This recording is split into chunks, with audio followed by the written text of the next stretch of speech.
Hello, dear students, and let us continue with the same chapter, that is morphology of plants. And here today we'll continue with the details of leaf, morphology of leaf, its modification, its types, other details of leaf along with the structure of flower.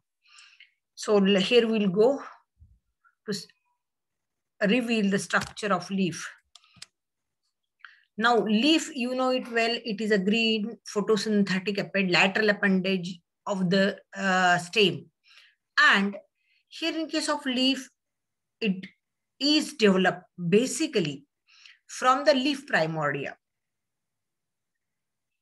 Leaf primordia पासून leaf ची निर्मिती होते, which is surrounding the apical meristem. This leaf is a lateral photosynthetic appendage of the stem. This leaf is green photosynthetic. Then the leaf is the part which is not only carrying the photosynthesis, it also responsible for removal of excess of water from the plant body through the stomata in the form of water vapors by the process known as transpiration. Then this leaf is divided into three major parts, as the leaf base called as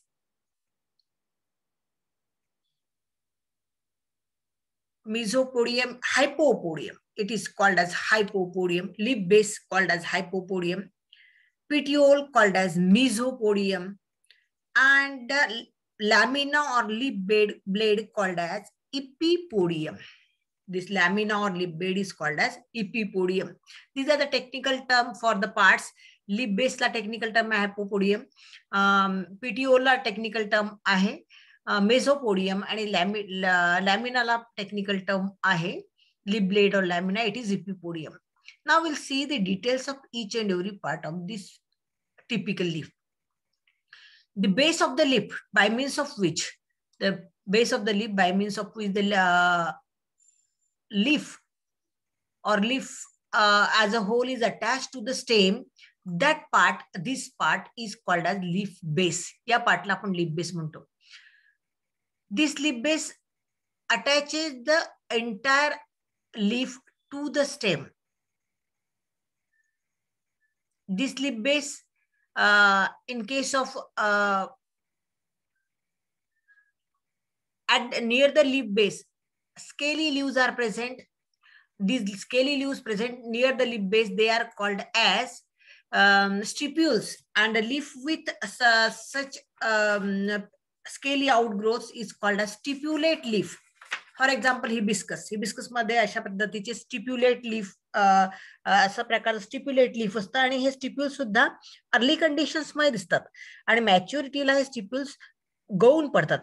so this is the leaf base, and this leaf base in case of different plants, it is variable in shape. In case of some plants like pea, bean, the leaf base is swollen. थोडंफार फुर, किंवा तुम्ही आंब्याचं पान बघितलं असेल, त्याच्यामध्ये तुम्ही तोरण करतात आंब्याचं पान मॅक्सिमम मुलांनी बघितलं असतं. So in case of that, the leaf base is swollen. Such a swollen leaf base is called as pulvinous leaf base. In case of monocot leaves, जसं जवार आहे, मेज आहे, बाजरा आहे, यांचं जे लीफ बेस आहे, it encircle the internodal part. Internodal part भोवती ते लीफ बेस गुंडाळलेलं असतं. अशा लीफ बेसला आपण it is called a sheathing leaf base. अशा लीफ बेसला आपण म्हणतो शीदिंग लीफ बेस और लिग्युलेट लीफ. कारण लीफ बेस आणि लॅमिनाच्या मध्ये एक फायब्रस आउटग्रोथ असतं, त्याला लिग्युल म्हणतात, म्हणून त्याला लिग्युलेट लीफ किंवा शीदिंग लीफ बेस असं म्हणतात. Now, this is about the leaf base. So, leaf base is the basal part of the leaf. It is also called as hypopodium. It attaches the leaf proper to the stem.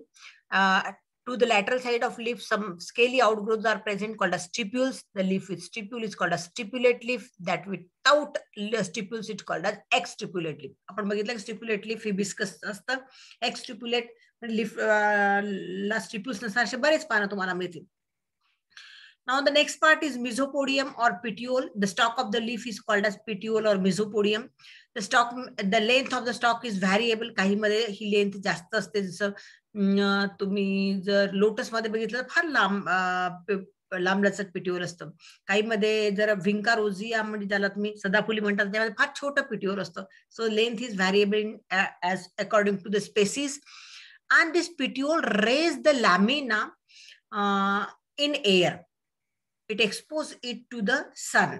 तर लॅमिनाला raise करणं, त्याला exposure, सनला exposure देणं, हे काम पिटिओलचं असतं. Secondly it also help in the conduction of water and minerals coming from the different source to the lip blade. Then secondly, it also conduct the food prepared by the lamina to different up to the stem. हे पण काम पिटिओलचं असतं. And leaf with petiole is called as petiolate leaf. Leaf without petiole is called as sessile leaf. त्याला sessile leaf म्हणतात. त्याला पिटिओलच असत नाही, त्या लीफला आपण ससाईल म्हणतो. फॉर एक्झाम्पल गुलछडी किंवा ज्याला तुम्ही ट्यूबरोज म्हणता, तर त्याच्यामधलं लीफ हे सेसाईल लीफ असतं. नंतरचा पार्ट आहे तिसरा, तो आहे lamina. It is a major photosynthetic part of leaf. This is also called as epipodium. The leaf lamina is main photosynthetic part. It is expanded. It is dark green in color. It has a margin which may be entire, means without any dentation. जसं पिंपळामध्ये बघा किंवा वडामध्ये बघा कुठलंच खाचा असत नाही मार्जिनला, तेव्हा त्याला एंटायर मार्जिन म्हणतात. कधी कधीशा खाचा असतात त्याला सिरेट मार्जिन असं म्हणतात. लिप टोकाला निमुळत असतं, त्याला तो टोकाकडचा भाग अग्र जे आहे त्याला लिफ अपेक्स असं म्हणतात. तर leaf lamina has a central mid vein called as midrib. त्याला मध्यशीर असते, त्या मध्यशिरेला आपण बॉटनिकल लँग्वेज मध्ये मिडरिब असं म्हणतो. The midrib produces number of lateral व्हेन्स and these lateral veins ultimately produce the venlets and form a network of veins and venlet which is actually forming the framework of the lamina. लॅमिनाचं पूर्ण framework आहे Wien, veinlets आणि मिडरिबली बनलेलं असतं. And the leaf also show presence of small pores, apertures called as stomata through which the transpiration, that is the removal of excess of water and exchange of gases takes place. So this is about the lamina. ह्या lamina मध्ये आपण सांगितलं की बऱ्याचशा व्हेन्स आणि व्हेनलेट्स असतात आणि त्याचा त्या व्हेन्स आणि व्हेनलेट्सने एक फ्रेमवर्क लिफ लॅमिनाचं तयार होतं. या ठिकाणी आपल्या लिफचं स्ट्रक्चर संपलं. आता आपण जातो leaf venation. This veins and veinlets in the lamina, it has a typical arrangement. This typical arrangement of veins and ventlets in the lamina is known as venation. त्याला काय म्हणतात? Venation. So arrangement of veins and ventlets in the lamina is called as venation. The veins are responsible for conduction of water that we have seen. And accordingly, how the arrangement of veins and ventlets is there? Venation is of two types. There are two major types as a reticulate venation, R for reticulate, and P for parallel venation. हे तुमच्या टेक्स्टला जरी दिलं नसलं तरी आपण या ठिकाणी थोडं डिस्कस करणार आहोत. Reticulate venation and parallel venation. Now reticulate venation is a venation where the veins and ventlets forms a reticulum, म्हणजे एक नेटवर्क, अशी जाळी तयार करतात, तर त्याला आपण म्हणतो रेटिक्युलेट व्हेनेशन. आणि जेव्हा the veins lateral veins run parallel to the midrib, मिडरिबला पॅरलली जर लॅटरल व्हेन्स जेव्हा they are running parallel to the midrib, then it is called as parallel venation. ते जाळी तयार करत नाही, शिरा ह्या समांतर असतात, त्याला समांतर शिर रचना म्हणायचं. Now the reticulate venation is sub divided into reticulate divergent, reticulate convergent and simple reticulate venation. आता रेटिक्युलेट हे सिंपल रेटिक्युलेट व्हेनेशन आहे. आता सिंपल इथे दिस इज रेटिक्युलेट कॉन्व्हर्जंट, म्हणजे लॅटरल व्हेन्स जे आहे ते एका ठिकाणी टोकाला एकत्र जुळलेले आहे, तेव्हा त्याला रेटिक्युलेट कॉन्व्हर्जंट व्हेनेशन म्हणतात. जसं जिजिपस म्हणजे बोराचं पान बघा, त्याच्यामध्ये बेसपासून निघालेले लॅटरल व्हेन्स ह्या टोकाला मिळलेले असतात, आतमध्ये रेटिक्युलम तयार होते, म्हणजे जाळी तयार होते, त्याला रेटिक्युलेट कॉन्व्हर्जंट व्हेनेशन म्हणतात. जे तुम्हाला जिजिपस जिजुबा म्हणजे बोरामध्ये दिसतं. रेटिक्युलेट डायव्हर्जंट व्हेनेशन म्हणजे ह्या लॅटरल व्हेन्स असे डायव्हर्ज झालेले असतात, वेगवेगळ्या डायरेक्शनला. तशा प्रकारचं रेटिक्युलेट डायव्हर्जंट व्हेनेशन तुम्हाला मिळतं. बिटर गॉड म्हणजे तुम्ही कारल्याचं पान बघा किंवा गोसावळ्याचं पान बघा, त्याच्यामध्ये अशा प्रकारे, किंवा केळीचं बघा, सॉरी नॉट केळी, पपयाचं बघा. In case of papaya also reticulate divergent venation is there. Then parallel मध्ये सुद्धा पॅरलल व्हेनेशन तुम्हाला बनाना, कॅना यांच्यामध्ये दिसतं. आता या पॅरलल व्हेनेशनचे पण दोन प्रकार, एक पॅरलल कॉन्व्हर्जंट आणि पॅरलल डायव्हर्जंट. पॅरलल डायव्हर्जंट तुम्ही ऑर्नामेंटल प्लांट बघितलं, फॅन पाम, त्याच्यामध्ये असं पॅरलल डायव्हर्जंट व्हेनेशन असतं. The lateral veins are running parallel to each other, they are diverge, त्या एकमेकांपासून विलग असतात. आणि पॅरलल कॉन्व्हर्जंट व्हेनेशन आपल्याच कॅम्पसमध्ये बांबूची झाडं आहेत, त्या बांबूच्या झाडाचं व्हेनेशन तुम्ही बघितलं तर सगळ्या पॅरलल व्हेन्स शेवटी टोकाला जुळलेल्या असतात. All the parallel व्हेन्स they are they meet together here at the apex. It is called as parallel convergent venation. This is about different types of leaf venation and their examples. Let us switch to the next topic, and the next topic is leaf venation. नंतरचा भाग येतो तो येतो types of leaves. The basic two types are there. One is simple leaf and compound leaf. जसं आपण वडाचं पान बघितलं, पिंपळाचं पान बघितलं, ते सिंपल लीफ आहे. कुठल्याही प्रकारच्या पिन्नांमध्ये किंवा पर्णिकांमध्ये त्याचं डिव्हिजन झालेलं नाही आहे, किंवा पान दुबगलेलं जसं सायट्रस मध्ये बघतो, म्हणजे लिंबाचं पान बघतो ते डिवायडेड असतं. अशा पद्धतीचं अगदी साधं पान जेव्हा असतं त्याला साधं पान किंवा सिंपल लीफ म्हणायचं. For example the leaf of what of the Ficus benghalensis म्हणजे वड, किंवा बनियन, किंवा फायकस रिलिजियोसा म्हणजे पिंपळ, यांच्यामध्ये सिंपल लीफ असतं. आणि आता कंपाऊंड मध्ये मात्र फार प्रकार आहे. सिंपल मध्ये काही प्रकार असण्याचं कारण नाही, कंपाऊंड मध्ये प्रकार आहेत ते आपण इथे बघू. Compound leaf is a leaf which is made up of number of leaflets where the lamina is divided into leaflets. Lamina हा लिफलेट्स मध्ये किंवा part it is cut into the lamina is cut or it is divided into leaflets. It is called as compound leaf. तेव्हा त्याला आपण compound leaf म्हणतो.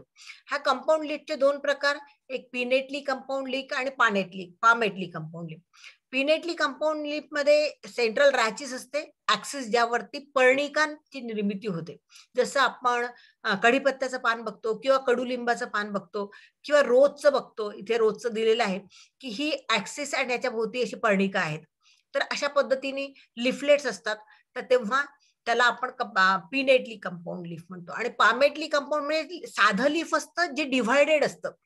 हे एक simple leaf होतं, ते इथे या ठिकाणी खालचा छोटा भाग आणि वरचा छोटा भाग.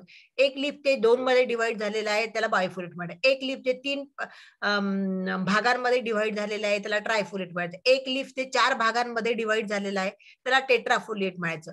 किंवा एकच लीफ ते 5-7 पानांमध्ये डिवाइड झालेला आहे, त्याचा सेंटर एकच आहे, त्याला मल्टीफोलिएट. हे आपण सप्तपर्णी आपल्या कॅम्पसमध्ये आहे. सप्तपर्णीमध्ये अशा प्रकारे 7 मध्ये डिवाइड झालेलं leaflet disease. So all these are the palmately compound leaf where the lamina is somewhat notched, or in all these the leaflets are attached to the tip, but it is divided. Lamina हा cut झालेला असतो 2 भागामध्ये, 3 भागामध्ये, 4 भागामध्ये, 5 भागाकडे किंवा असंख्य भागामध्ये. याचा सेंटर सेम असल्यामुळे एकच लॅमिना ह्या मल्टिपल कट्स त्या लॅमिनाला दिसतात, तेव्हा त्याला आपण पामेटली कंपाऊंड लीफ म्हणतो. दे आर युनिफोलिएट म्हणजे एकच कट आहे. फॉर एक्झाम्पल सिट्रस 2 कट आहे, झॉर्निया बायफोलिएट, ट्रायफोलिएट ऑक्झॅलिस हे लॉन ग्रास मध्ये जे तण असतं त्याला आपण ऑक्झॅलिस म्हणतो. त्याला पिवळ्या कलरची फुलं येतात. So it is a weed in the lawn grass. Oxalis त्याच्यामध्ये ट्रायफोलेट लीव्ज असतात. टेट्राफोलेट मार्सेलिया ही बरेचदा मार्शी हॅबिटॅट मध्ये हे वीड उगवतं. आणि नंतर मग मल्टीफोलिएट आपण मी तुम्हाला सांगितलं की आपल्याच कॅम्पसमध्ये सप्तपर्णी जी आहे किंवा Bombax ceiba, these are the examples of multifoliate palmately compound leaves. आता पिनेटली कंपाऊंड लीफ म्हणजे there is a central axis called as rachis, and along the rachis there is presence of leaflet attached in different way. ह्या रॅचिसला वेगवेगळ्या पद्धतीने leaflet attach असतात. Accordingly it is divided into different types as peripinnately compound, imparipinnate, bipinnately compound, tripinnately compound and decompound leaf. आता paripinnately compound leaf आहे कॅशिया. कॅशियामध्ये पॅरिपिनेटली compound एक single रॅचेस आणि त्याला असे पर्णिका असतात. आता हे तुम्हाला कॅशियापेक्षा तुम्हाला चांगलं एक्झाम्पल म्हणजे कडुनिंब म्हणजे नीम, मार्गोसा किंवा गोड लिंब, त्याला मोरैया असं म्हणतात, कढीपत्ता, याच्यामध्ये असा पॅरिपिनेट लीफ असतं ज्या ठिकाणी single rachis which bears number of leaflets. It is a paripinnate leaf.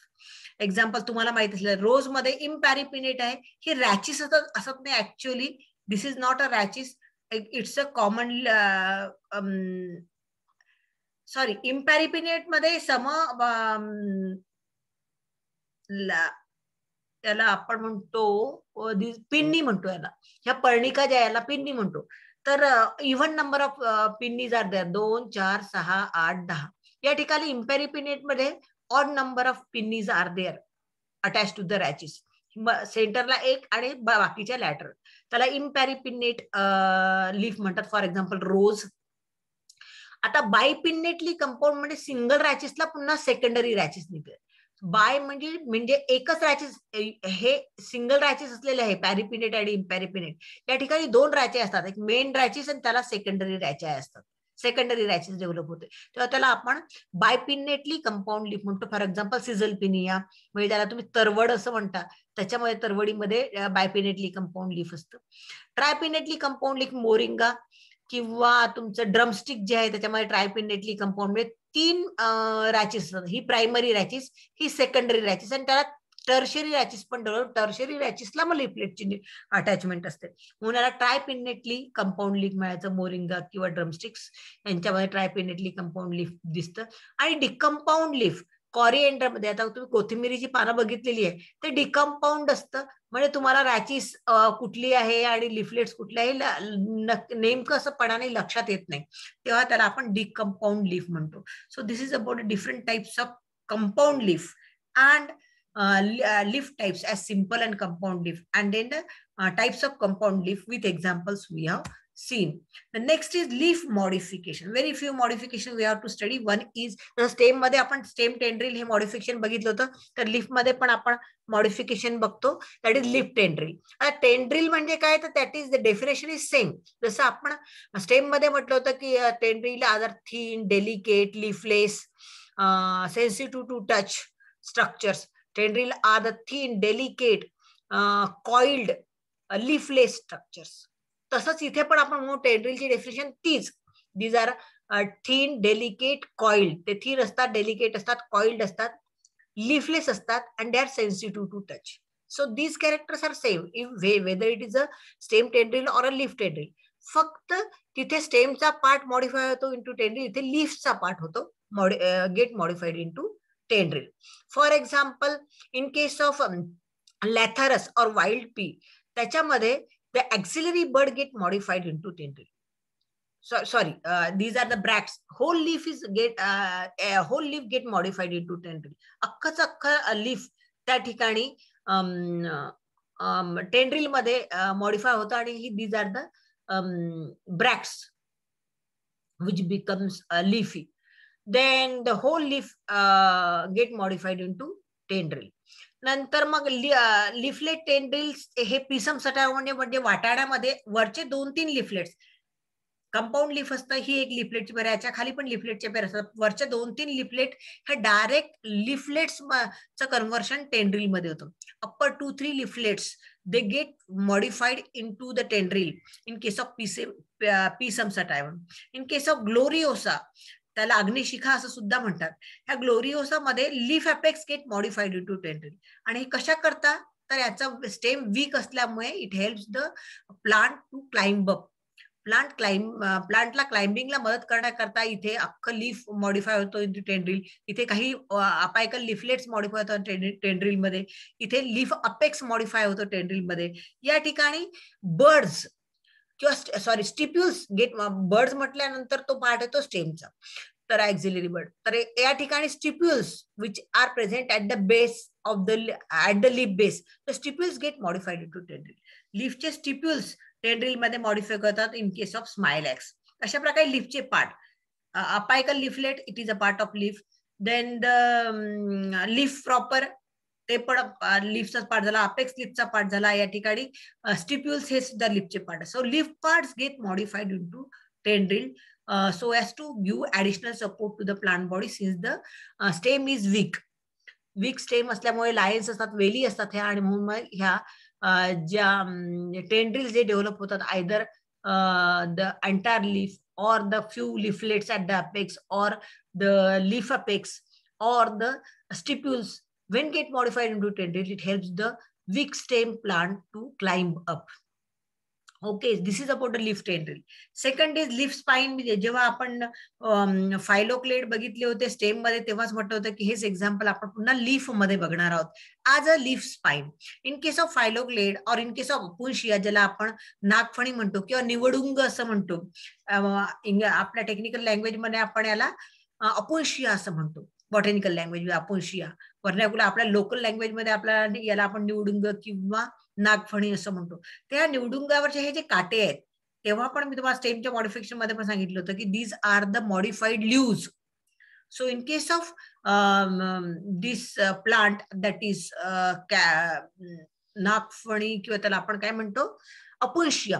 In case of apuncia, the leaves get modified into spines, prickly spines, and the function of leaf is carried by the stem called as phylloclade. कशा करता leaves are modified into tendril? Why the leaves get modified into spines? Leaves get modified into spines to avoid the loss due to transpiration. Because this is a desert plant or this is a xerophytic plant. Already पाण्याच्या कमतरतेमध्ये वाढणारी ही झाडं आहेत. And so the plant do not want to lose water through the transpiration, and so to avoid the water loss through transpiration, the leaves get modified into spines. Example is apuntia. Then next is the examples of insectivorous plants. काही plants कीटक भक्षी वनस्पती म्हणतो, त्या कीटकांनाचं भक्षण करून त्यांच्यामधनं जे proteins मिळतात त्यावरती ते जगतात. अँड तसं त्यांच्यामध्ये लीव्स पण फोटोसिंथेटिक असतात, but they derive their additional nutrition requirement by eating the trapping and eating the insects. तर त्यांना म्हणतो आपण insectivores. Since they feed on the insect, they are called as insectivorous plants. One is Nepenthes किंवा pitcher plant म्हणतात त्याला, आणि second is Venus fly trap. तर आता पीचर प्लांट तुम्ही 10वी पर्यंत पण शिकलाय. नेपॅन्थस याच्यामध्ये असा सॅक लाईक स्ट्रक्चर असतं.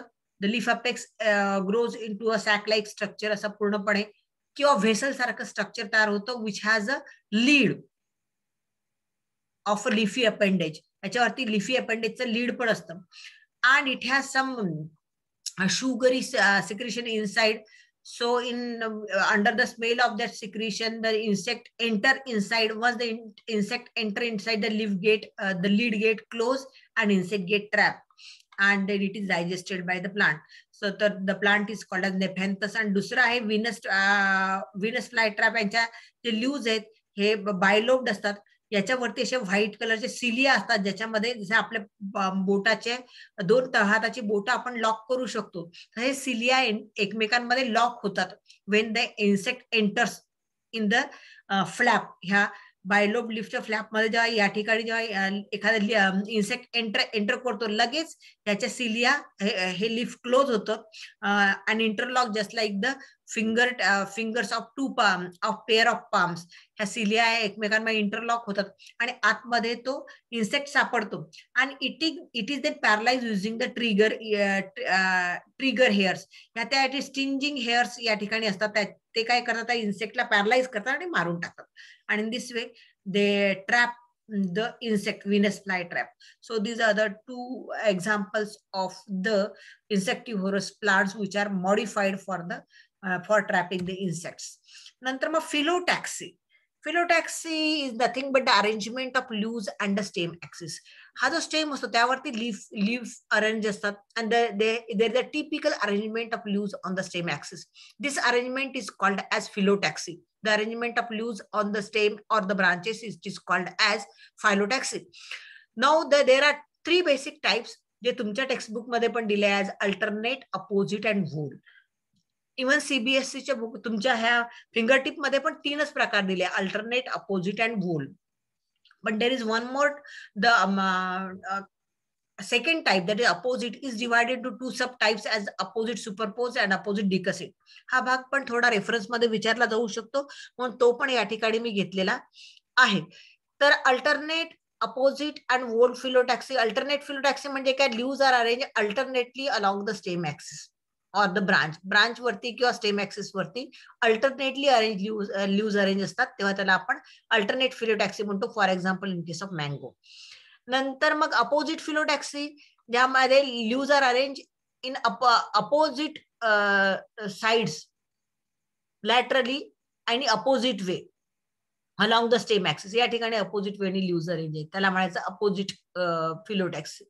आता हे opposite on either side of the stem, एका बाजूने, दोन बाजूने, ऑन आयदर साइडला, राईट हँड साइड आणि लेफ्ट हँड साइड, आयदर साइडला हे अपोजिट वेनी लीव्हज अरेंज असतात. Means the pair of leaves arise from a single node on either side. दोन बाजूला दोन, अशा पद्धतीने या pair of leaves they arise from the nodal part, त्याला म्हणायचं अपोजिट सुपरपोज. जसं कस्टर्ड ऍपल मध्ये असतं, अनोनास स्क्वॅमोझा किंवा कस्टर्ड ऍपल मध्ये असे अपोजिट सुपरपोज्ड लीव्हज असतात. किंवा तुम्ही रुई बघितली तर त्याच्यामध्ये पण अपोजिट लीव्हज असतात, पण अपोजिट डिकसेट असतात. डिकसेट म्हणजे जर एक पेअर ही अपोजिट असेल अशी, तर म्हणजे एक पेअर अशी असेल तर दुसरी त्याच्या अपोजिट असेल at right angles to the first one. म्हणजे एक अशी असेल तर त्याच्या राईट अँगलला दुसरी पेअर अशी असते. So one opposite pair of leaves lying opposite to the successive pair of leave. एक जर जशी असेल त्याच्या राईट अँगलला दुसरी अपोजिट पेअर असते. तर तुम्ही आता रुईची पानं बघितलेली आहेत, तर रुईमध्ये अपोजिट डिकसेट व्हेनेशन असतं, अपोजिट सुपरपोज आणि अपोजिट डिकसेट. अपोजिट व्हेनेशन मध्ये काय असतं की एका नोड पासून pair of leaves they develop. In superpose condition they are the pair of leaves they are develop on either side of the stem. and in case of decussate, one pair is superposed, so the another pair is at right angles to the first pair. अशा पद्धतीने असतं. For example in case of Calotropis procera, Calotropis जायजायशिया यांच्यामध्ये ते अशा पद्धतीने तुम्हाला opposite decussate phyllotaxy superpose मी तुम्हाला सांगितलं. अॅनोनास स्क्वॅमोझामध्ये किंवा कस्टर्ड ऍपल मध्ये, रामफळ, सीताफळ यांच्यामध्ये अपोजिट सुपरपोज्ड फिलोटॅक्सी असते. नंतर मग व्होल्ड नेरियम मध्ये असते, कन्हेरामध्ये बघा, किंवा या ठिकाणी एक्झाम्पल दिलेलं आहे कन्हेर तुम्ही बघितलं असेल तर कन्हेरामध्ये एका नोड पासून एकापेक्षा जास्त, दोन किंवा 3 पेक्षा जास्त लीव्हज डेव्हलप झाले असतात फ्रॉम अ सिंगल नोड, म्हणून त्याला व्होल तयार झाला असतो लीव्हजचा, म्हणून त्याला व्होल्ड फिलोटॅक्सी म्हणायचं. किंवा मग तुम्ही चाफा, चंपाका, चाफ्यामध्ये बघा एका नोड पासून असंख्य लिफलेट्स, एकापेक्षा जास्त 7-8 लिफलेट्स ग्रो झालेल्या किंवा डेव्हलप झालेल्या आपल्याला दिसतात. That is a whorled phyllotaxy. There is a whorl of or bunch of leaves arising from the same node, so it is called as whorl phyllotaxy. One the example is nerium, एक सांगितले मी, आणि दुसरं चाफा, चंपाका. Okay, so this is about the phyllotaxy. या ठिकाणी आपण लीफचे प्रकार बघितले, आणि नंतर मग आपण बघतोय next topic, that is the inflorescence. या ठिकाणी आपण फ्लावरचे स्ट्रक्चर, त्याचं फंक्शन, नंतर मग त्याचे वेगळे मॉडिफिकेशन, टाइप्स, हे सगळे त्याच्या स्पेशल फीचर्स, हे सगळे बघितले. आता आपण बघतो inflorescence. What is inflorescence? Inflorescence is assemblage of flowers on a special reproductive axis. त्याला म्हणायचं इन्फ्लोरसन्स. एका स्पेशल रिप्रोडक्टिव्ह ऍक्सिस वरती जेव्हा असंख्य फुलं एकत्र येतात तेव्हा त्याला आपण इन्फ्लोरसन्स म्हणतो. So arrangement of assemblage of flowers और aggregation of flowers on a special reproductive axis called as peduncle is called as inflorescence. Now inflorescence is basically of 2 types. जे तुमच्या पुस्तकामध्ये हे 2 प्रकार दिले आहे, सायमोज आणि racemose. HSC board text book मध्ये आपल्याला 2च प्रकार दिले आहे इन्फ्लोरसन्सचे. One is racemose, another is cymose. Now will see the difference, and that will give us the idea of racemose type as well as cymose type of inflorescence. Now the the difference can be these two types can have show differentiation on the basis of these many points. हे 6 पॉइंट्सच्या ह्यांच्यामध्ये डिफरन्सचे point आपल्याला दिसू शकतात. सायमोज आणि रेसिमोजचा विचार केला तर the axis on which the flowers grow, it is called as peduncle or inflorescence axis.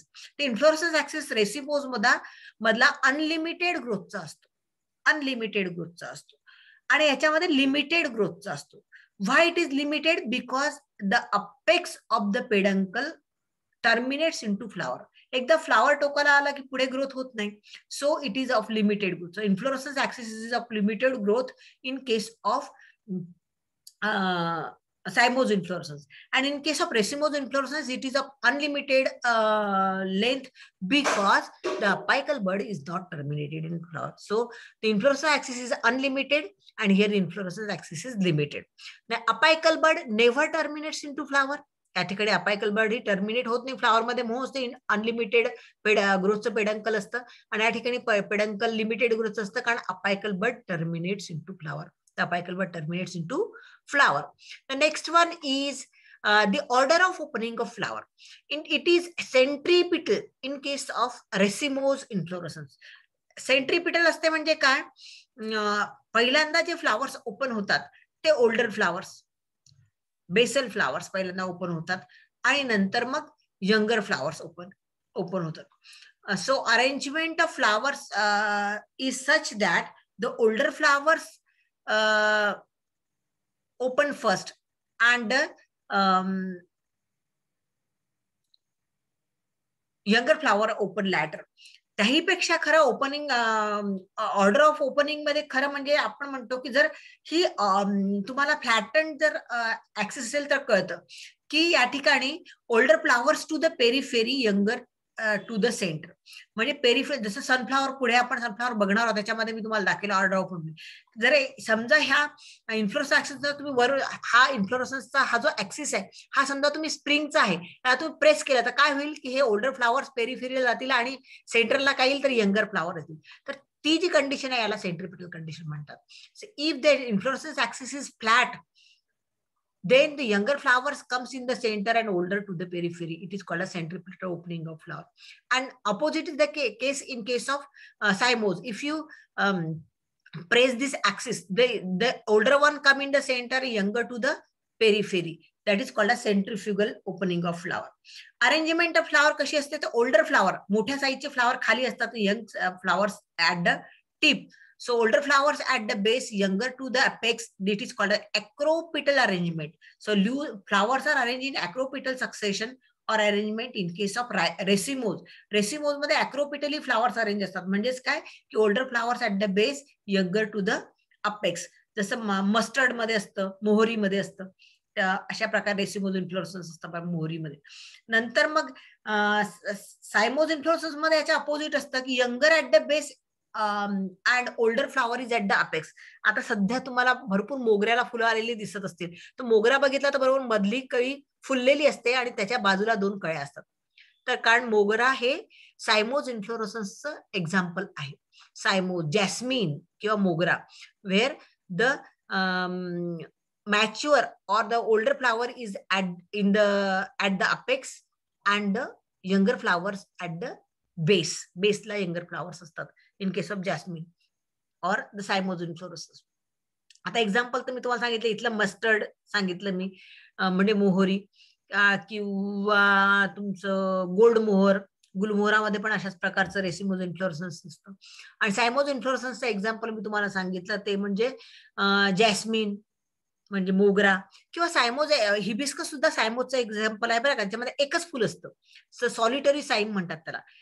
The cymose inflorescence with a single flower. ते तर हिबिस्कस सुद्धा सॉलिटरी इन्फ्लोरन्सच आहे, ते एक सिंगल फ्लावर नसून सायमोज इन्फ्लोरन्स आहे which consist of a single flower. आणि diagram तर या ठिकाणी दिली आहे, डायग्राम सुद्धा एक डिफरन्सचा पार्ट आहे. So this is about the basic difference between the 2 basic types of inflorescences और details of 2 basic types, that is the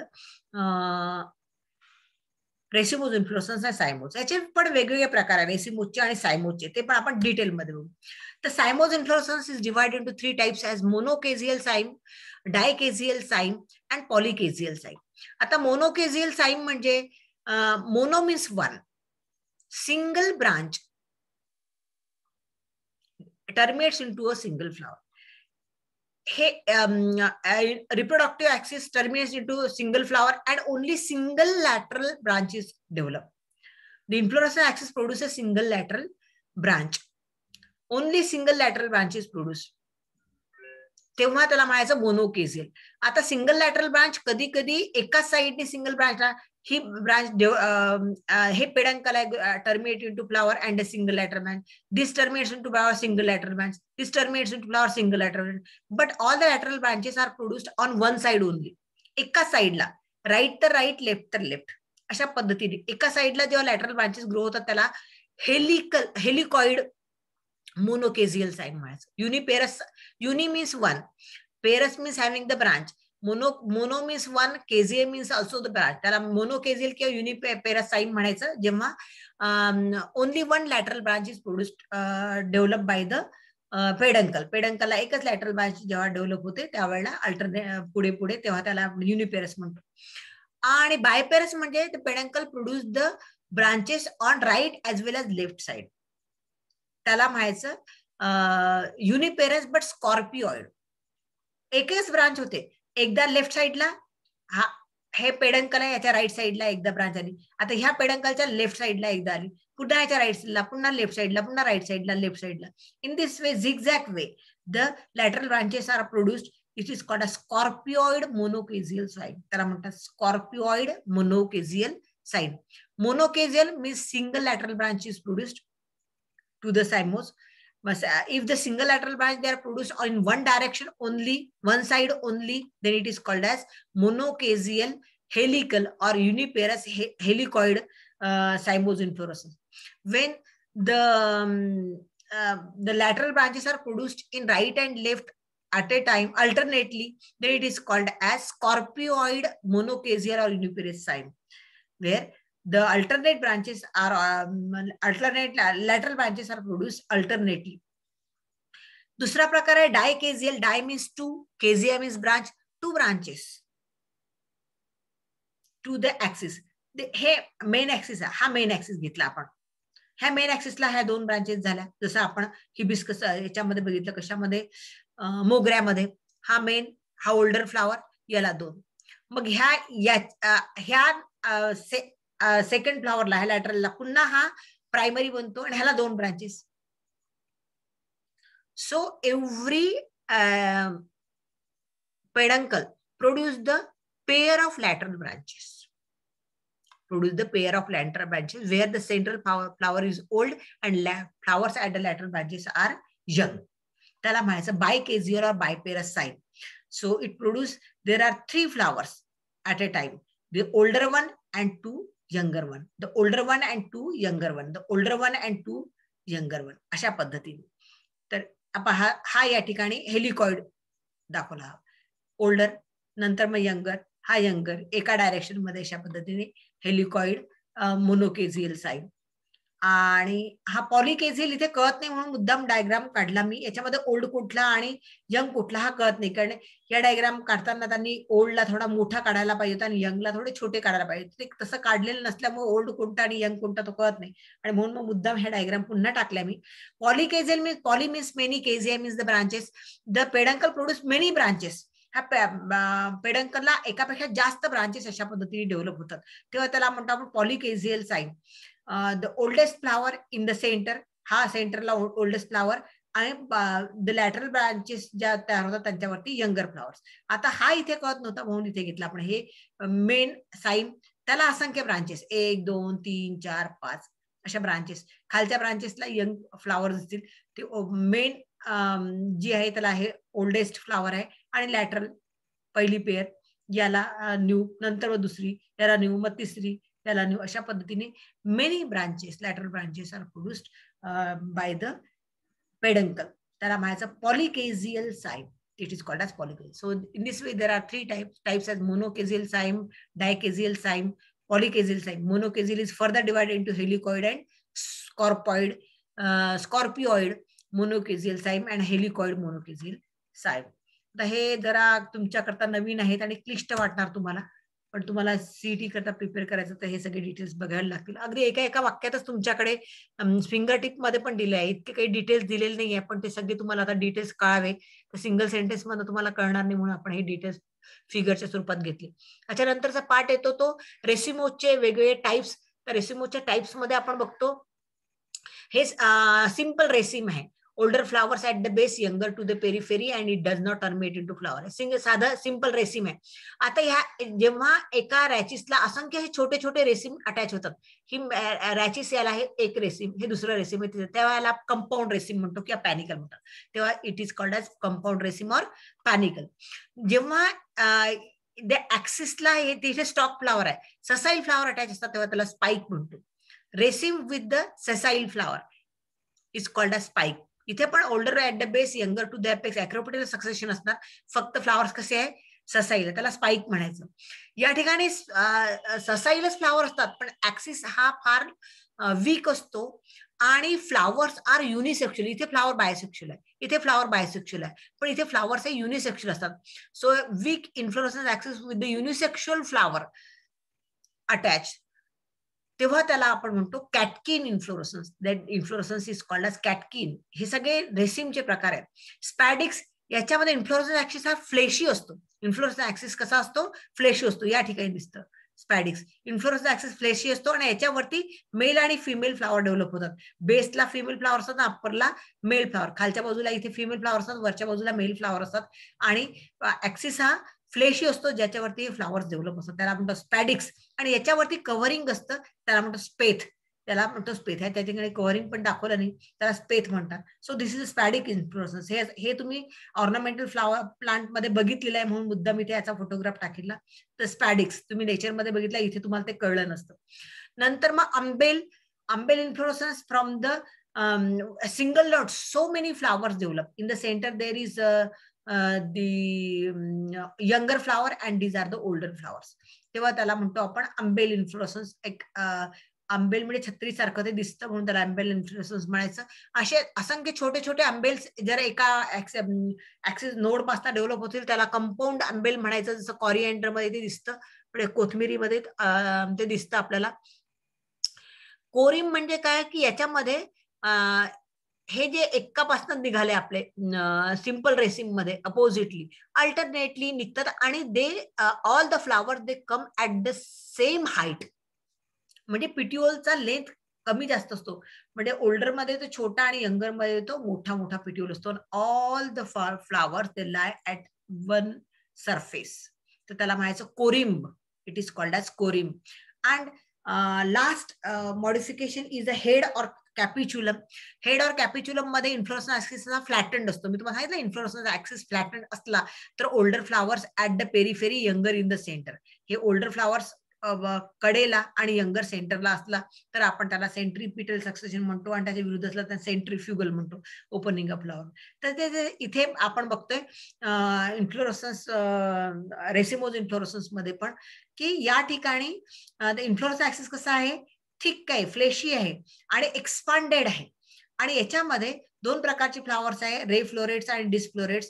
younger flowers in here in the centre, disc floret सेंटरला असतात, रे फ्लोरेट्स या ठिकाणी पेरिफेरीला असतात.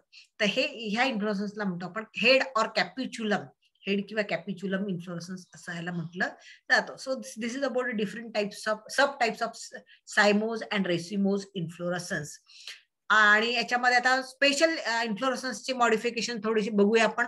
Special modification मध्ये आपण बघतो की सायाथियम हे एखादा बायसेक्शुअल फ्लावर सारखं आहे. Cyathium is a type of inflorescence but it appear like a single flower, but it is a assemblage of flower where this is a gynoecium and so many antheridium stamens are there. Cyathium seen in case of Euphorbia. Euphorbia एक प्रकारचं तण आहे ज्याच्यामध्ये भरपूर white LaTeX बाहेर पडतो, त्याच्यामध्ये हे सायथियम नावाचं इन्फ्लोरेसन्स असतं. आता हे सेक्शन मध्ये तुम्हाला असं दिसतं, बाहेरून बघितलं की असं पूर्णपणे क्लोज असतं. जसं आपण उंबर कसं क्लोज दिसतं तसंच हे क्लोज दिसतं. एखाद्या काय म्हणू आपल्या बोंडासारखं ते दिसतं क्लोज्ड, तर त्याला म्हणायचं सायथियम. आणि हे इन्फ्लोरेसन्स हायपेंथोडियम तुम्ही पाहिलेलं आहे, वड, उंबर, पिंपळ याचं जे फळ असतं ते तुम्ही बघितलेलं आहे. तर त्या ऍक्च्युअली फळ तयार व्हायच्या अगोदर यंग कंडिशन मध्ये ते त्याचं इन्फ्लोरसन्स असतं, त्याच्या आतमध्ये मेल आणि फिमेल फ्लावर असतात. That is called as hypanthodium. In case of Ficus religiosa, Ficus benghalensis म्हणजे वड, रिलिजिओजा म्हणजे पिंपळ, याच्यामध्ये जे इन्फ्लोरसन्स असतं त्याला म्हणतो आपण हायपेन्थोडियम. आणि जेव्हा ते इन्फ्लोरसन्स फ्रूट मध्ये डेव्हलप होतो तेव्हा त्याला आपण म्हणतो सायकोनस. तर हे हायपोन्थोडियम इन्फ्लोरसन्स आहे. याला वरती एक छोटस ओपनिंग असतं, याला ऑस्टियम म्हणतात. त्याच्यावरती स्केली स्ट्रक्चर्स असतात त्याला, or scales are present which close the pore. Internally there is a hollow cavity in which the female flowers are at the base, male flowers at the apex, and generally ants are the pollinators. Ants इथल्या internally insects pollinate करतात, mail आणि female flower मध्ये pollination घेऊन आणतात. नंतर मग या ठिकाणी पॉलिनेशन नंतर फ्रूट तयार होतं. आणि दिस इज अ रिसेप्टॅकल. आणि रिसेप्टॅकल जो आपण खातो भाग वड, उंबर, ऍक्च्युअली अंजिरामध्ये, तर तो हा रिसेप्टॅकल आहे. आणि ह्या फ्लावरचं मग त्याच्यामध्ये त्या बिया आहे ऍक्च्युअली फ्रुट्स पासून फ्रूट तयार होतात आणि त्याच्यामध्ये सीड्स तयार होतात, त्या ज्या आपल्याला बिया लागतात त्या सीड्स असतात त्याच्या. So this is a hypanthodium inflorescence found in case of Ficus religiosa, म्हणजे उंबरवर्गीय किंवा वडवर्गीय झाडांमध्ये दिसतं.